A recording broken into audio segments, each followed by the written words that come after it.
Hi everyone.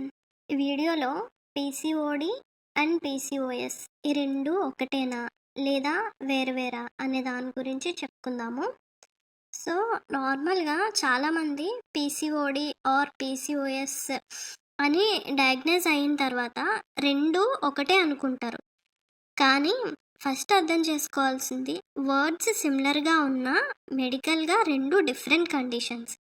ఇప్పుడు PCOD అంటే ఏంటి అంటే పాలిసిస్టిక్ ఓవరియన్ డిసీజ్. పీసీఓడిలో ఓవరీస్ ఎగ్స్ని ప్రొడ్యూస్ చేస్తాయి, కానీ కొన్ని లైఫ్ స్టైల్స్ ప్రాబ్లమ్స్ వల్ల హార్మోన్స్ డిస్టర్బ్ అవుతాయి.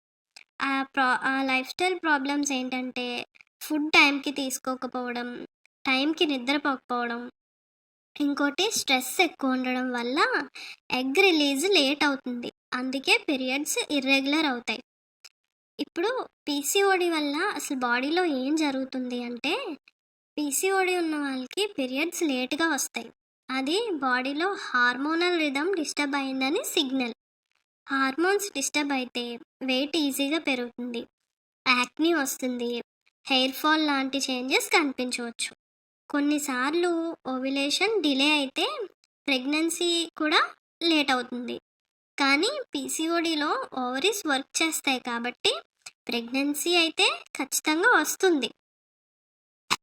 కానీ ప్రాపర్ కేర్ అవసరం. అంటే మన లైఫ్ స్టైల్ హ్యాబిట్స్ కొంచెం నార్మలైజ్ చేసుకుని కొన్ని హెల్దీ హ్యాబిట్స్ పాటిస్తే ఖచ్చితంగా పీసీఓడి ఉన్న వాళ్ళకి కూడా ప్రెగ్నెన్సీ ప్లాన్ చేసుకుంటే వస్తుంది.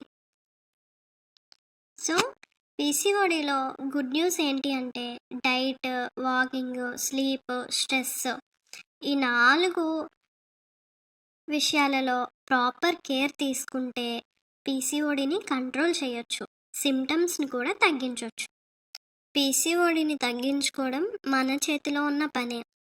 టైంకి ఫుడ్ తిని టైంకి నిద్రపోయి స్ట్రెస్ తగ్గించుకుంటే పీసీఓడిని కంట్రోల్ చేసుకోవచ్చు. ఎవరైనా పీసీఓడితో బాధపడుతుంటే ఫస్ట్ ఈ హ్యాబిట్స్ అలవాటు చేసుకోండి, అప్పుడు దాని అంతటా అదే పీసీఓడి తగ్గుతుంది. నెక్స్ట్ వీడియోలో పీసీఓఎస్ గురించి చెప్తాను. సో ఈ టాపిక్ మీద ఇంకా ఏమన్నా క్లియర్గా ఎక్స్ప్లెనేషన్ కావాలి అని అంటే కమెంట్స్లో అడగండి. And do follow for